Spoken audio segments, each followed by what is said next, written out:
बुध बृहस्पति जातक रहा अत्यंत शुभ बोली कहुए। बहुत कम लोक जातक क्वचित लोक जातक आप देखिए बुध बृहस्पति एकत्र थे। बहुत जातक एकत्र थी शत्रु ग्रह थे। तेणु ताकू जब आप आउ टे बाछीदेवे बुध बृहस्पति एकत्र रहा मित्र घर रहा भल अवस्था रहा अवस्था चक्र युवावस्था किंबा आपणकर किशोर अवस्था रहा ये डिग्री अनुसार भल स्थिति रहा शत्रु ग्रह सहित युक्त न होगा शत्रु दृष्टि न रहा या जदि बाछिबे ताहले आपण देखिए बहुत कम लोक जातक जोग रही जो मानकर भी जोग रही से माने निश्चय बेनिफिटेड हो पारे।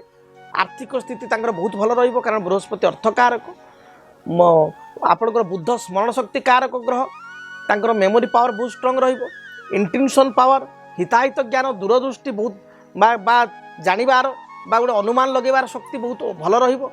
सेमाने तांको कथा द्वारा अन्य मानक आपायित करि परिबे जेडे बड़ लोकटे हो पछे ताको कन्विन्स करि परिबे क्षमता प्रतिष्ठार शीर्ष स्थान रहिबे एवं गोटे मंत्रणापूर्ण कार्य करिबे अर्थात बैंक बीमा फाइनान्स किंबा कोनोसी टेक्निकल क्षेत्र रे रिसर्च क्षेत्र रे शिक्षा क्षेत्र रे बा गोटे चिकित्सक भाव से निश्चय समाज रे ख्याति जश प्रतिष्ठा प्राप्ति करि परिबे।